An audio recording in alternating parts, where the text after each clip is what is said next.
खबरों के सिलसिले को आगे बढ़ाएं और अभी आपको बताएं कि नया हफ्ता, नया दिन और नया रिकॉर्ड। पाकिस्तान स्टॉक एक्सचेंज ने नई तारीख रकम कर दी है। स्टॉक मार्केट पहली बार 1,36,000 पॉइंट्स का संग मील भी अबूर कर गई है। कारोबार के दौरान एक मौके पर इंडेक्स 1800 से ज़ायद पॉइंट्स इजाफे से 1,36,140 पॉइंट्स की नई बुलंद तरीन सतह पर भी देखा गया है। ब्रोकर्स का कहना है कि सरमायाकारों मॉनेटरी पॉलिसी में शरह सूद में कमी की तवक्को है। आपको बता दें कि नया हफ्ता, नया दिन और नया रिकॉर्ड है। पाकिस्तान स्टॉक एक्सचेंज ने नई तारीख भी रकम कर दी है। स्टॉक मार्केट पहली बार 1,36,000 पॉइंट्स का संग मील अबूर करने में कामयाब हुई है। कारोबार के दौरान एक मौके पर इंडेक्स 1800 से ज़ायद पॉइंट्स इजाफे से 1,36,140 पॉइंट्स की नई बुलंद तरीन सतह पर भी देखा गया है। इसके साथ साथ आपको बता दें कि ब्रोकर्स की जानिब से कहा जा रहा है कि सरमायाकारों को आइंदा मॉनेटरी पॉलिसी में शरह सूद में कमी की तवक्को है। और वज़ीर-ए-आज़म का स्टॉक मार्केट की बुलंद तरीन सतह पर इजहार मुसर्रत। शहबाज शरीफ ने पाकिस्तान स्टॉक एक्सचेंज के 1,35,000 पॉइंट्स की सतह अबूर करने पर खुशी का इजहार करते हुए इस अमर को मईशत पर एतमाद का मजहर करार दिया। कहा, हुकूमती पॉलिसीज दुरुस्त समत में हैं, मुल्क तरक्की की राह पर गामजन है।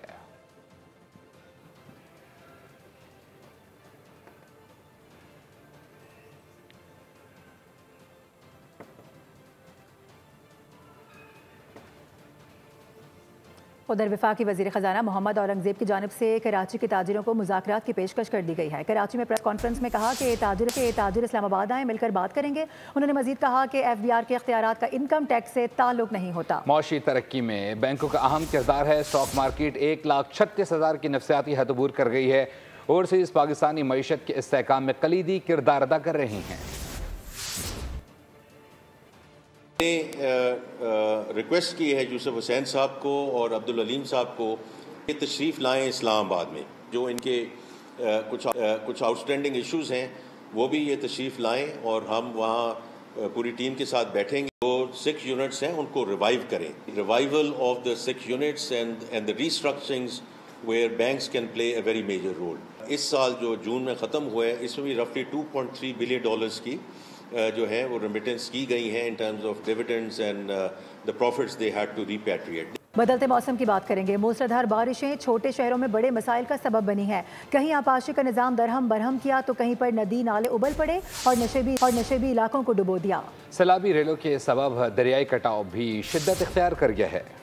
पानी की काट का दुरुस्त अंदाजा लगाना हो तो ये मंजर गौर से देखें। मुजफ्फरगढ़ में दरियाई चनाब धीरे धीरे फसलें और बागात निकल रहा है। इलाका मकीनों ने अपनी मदद आपके तहत पत्थर लगा दिए, तमाम दरिया के तेवर इन्हें भी बहा ले जाने पर तुले हैं। सोबतपुर में बारिश गुजर गई, तबाही छोड़ गई। ग्रिड स्टेशन की ये हालत सारी सूरत हाल बयान कर रही है। बारिश का पानी आबादियों में आधम का, कई दीवारें ढा दी, कच्चे मकानात गिरा दिए। खतरे से बेखबर बच्चे इसी पानी में खेलियां कर रहे हैं। शकरगढ़ के शहरियों के सर पर खतरा मंडला रहा है। मानसून बारिशें नाला ओश में शिकाफ डाल गयी, जिसे बंद करने वाला कोई नहीं। पहले जो है ना शिगाफ बंद होते थे जो बंद के ऊपर से, इस साल शिगाफ बंद नहीं हुए और 2 मुलाजम होते हैं जो रूटीन के मुताबिक है, वही होते हैं, ज्यादा लोग नहीं होते और कोई किसी किस्म की मशीनरी नहीं है यहाँ पर। डिशकोट में मूसलाधार बारिशें जल्द हले किया, गर्मी उड़न छू हुई, मगर फसलें मौसम का शिकार हो गई और काश्तकार परेशान हो गए। बारिश के बाद जवार और चेरी की तैयारी में से 2 सगे भाई भी थे। जाम बहक होने वाले बच्चों में रहीमुल्ला और फहीमुल्ला, जबकि फहद और हमाद आपस में भाई थे।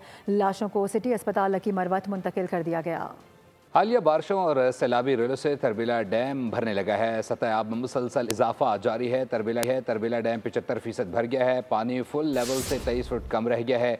पानी की रोज़ाना आमद के सबब इजाफी पानी के अखराज के लिए मुतअद्दिद बार 14 फुट गेट खोले जा चुके हैं। तरबीला डैम में पानी की सतह 1526 फुट बताई जाती है। और बताया जाता है कि लाहौरियों के लिए बारिश उस वक्त जहमत बन जाती है जब वासा और दीगर इदारे सुस्ती का मुजाहरा करते हैं। वासा ऑफिस शाह जमाल से मुल्हिका कॉलोनी के रिहायशियों को इस वक्त शदीद परेशानी का सामना करना पड़ रहा है। तफसीलात लेंगे, जाफर बिन यार हम ज्वाइन कर रहे हैं। जाफर, बताएगा इसके लिए फिर क्या सदेबाब किया जा रहा है? बिल्कुल, जो है लाहौर में मूसलाधार बारिश जारी है। कई घंटों से बारिश जारी है, लेकिन उसके बाद बारिश उस वक्त जहमत बन जाती है जब लाहौर की गलियां सड़कें पानी से भर जाती हैं। वासा हुकाम की नाअहली की वजह से, सुस्ती की वजह से पानी बर वक्त निकाला नहीं जाता या बाज़ इलाकों में बर वक्त टीमें जो पहुंचती ही नहीं। मैं भी इस वक्त लाहौर के एक इलाका में मौजूद हूँ। यहाँ से वासा का दफ्तर बिल्कुल नज़दीक है, लेकिन मेरे कैमरा मैन हसन खां आपको सूरत हाल दिखा सकते हैं कि बारिश इस वक्त भी जारी है, लेकिन इस इलाके की हालत आप देख लें कि किस तरह पानी से ये इलाका फुल है। यहाँ पे इलाका मुकीन है, हम उनसे बात करेंगे, पूछेंगे जी आप बताइएगा क्या कहेंगे कि बारिश हो रही है लेकिन अभी तक वासा की जानिब से पानी नहीं निकाला गया। अस्सलाम वालेकुम। वासा वाले हमारे पास हैं, बिल्कुल नज़दीक ही हैं, लेकिन वासा वालों ने इधर आके एक दफ़ा भी नहीं देखा कि भी मतलब यहाँ पे बारिश हो रही है या पानी है। आप खुद देख रहे हैं कि कितना पानी, हम कितने पानी से हम गुजर के हम आ रहे हैं। उनका यही कहना था बारिश अल्लाह की तरफ से रहमत होती है, लेकिन जहमत ये बनती है वासा हुकाम की जानिब से, जिले इंतजामिया की जानिब से, जब अदारे काम नहीं करता। और अभी भी आपका बहुत शुक्रिया। और कराची में बादल बरसने को तैयार। महकमे मौसमियात के डिप्टी डायरेक्टर अंजुम नज़ीर ने 18 जुलाई से कराची में मीगा बरसने की पेशगोई कर दी है। बारिश बरसाने वाला सिस्टम शुमाली इलाकों से सिंध में दाखिल होने का इम्कान है, जिसके असरात कराची समेत सिंध के तमाम अजला पर पड़ सकते हैं।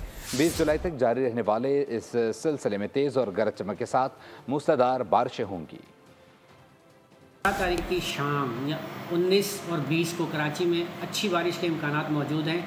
इस वक्त एक हवा का कम दबाव जो है ईस्ट राजस्थान पर मौजूद है, जो कि मज़ीद शुमाल मगरिब की तरफ मूव करता हुआ मुल्क के वस्ती इलाकों को मुतासर करेगा, जिसमें सदरन पंजाब के इलाके ज़्यादा इफेक्ट होंगे। इसके बाद ये सिलसिला जो है वो सिंध की तरफ मूव करेगा और इस बात की तवक्को है कि 18 तारीख से लेकर 20 तारीख के दौरान सिंध के अक्सर इलाकों में मूसलाधार बारिश हो सकती है।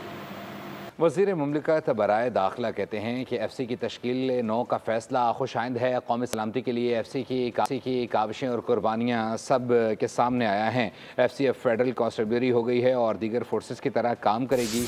असर हाजिर के तकाज़े के मुताबिक नए विंग्स बनाए जाएंगे। FC थी, हुकूमत पाकिस्तान ने फैसला किया है कि अब ये फेडरल कॉन्स्टेबलरी होगी।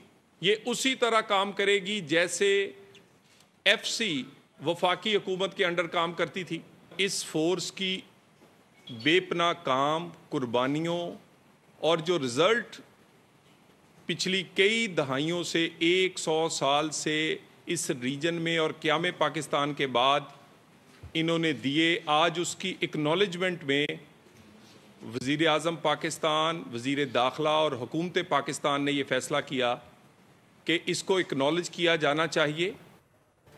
और अभी खबर यह है कि साबिक निगरान वफाकी वजीर फवाद हसन फवाद ने 5 लाख मैट्रिक टन चीनी दरामद करने के हुकूमती फैसले की मुखालिफत कर दी है। उनकी जानिब से कहा गया है कि 30 करोड़ डॉलर की चीनी इम्पोर्ट करने के फैसले पर फौरी नजरसानी की जाए, क्योंकि चीनी के असल सारिफ आवाम नहीं बल्कि फूड और बेवरेजेस इंडस्ट्री है। फवाद हसन फवाद ने इल्ज़ाम लगाया कि इसी तबके ने पहले कीमतों के उतार चढ़ाव और फिर एक्सपोर्ट से भारी मुनाफा कमाया और अब यही लोग चीनी इम्पोर्ट कर रहे हैं। उन्होंने ये भी सवाल उठा दिया कि चीनी एक्सपोर्ट करने की इजाज़त देने वालों के खिलाफ अब तक क्या कार्रवाई हुई है और इस मामले में FBR कहाँ है। और खैबर पख्तूनख्वा की अक्सरियत वज़ीर आला अली अमीन गंडापुर को सूबे का वज़ीर आला ही नहीं देखना चाहती। ताज़ा तरीन सर्वे ने KP की इंतज़ामी कारकर्दगी का भांडा फोड़ दिया है। अवाम कहते हैं अब सिर्फ वादे नहीं, नताइज चाहिए। खैबर पख्तूनख्वा में हुकूमती कारकर्दगी से अवाम मायूस। PTI के अपने वोटर्स ने भी अदम एतमाद का इजहार किया। ताज़ा सर्वे ने KP हुकूमत की कारकर्दगी को आश्कार कर दिया। सर्वे के नताइज ने तरक्की, सहूलतों और एहतसाब के वादों की कलाई खोल दी। खैबर पख्तूनख्वा में 84% अफराद कानूनी निज़ाम से नाखुश हैं। 74% अफराद को बुनियादी ज़रूरत पानी और तालीम मैसर नहीं। 66% को गैस नहीं मिल रही, जबकि 49% बिजली से परेशान हैं। 43% अवाम कहते हैं कि मौजूदा हुकूमत के दौर में कोई नया मंसूबा शुरू नहीं हुआ। 52% लोग करप्शन से परेशान हैं, जबकि 71% पुरानी हुकूमत की इंक्वायरी चाहते हैं।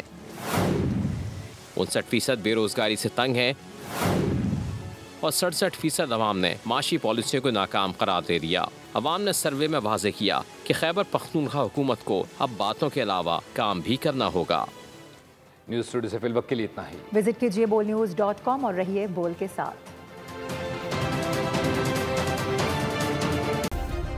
सब्सक्राइब करें और बेल दबाएं ताकि कोई खबर रह न जाए।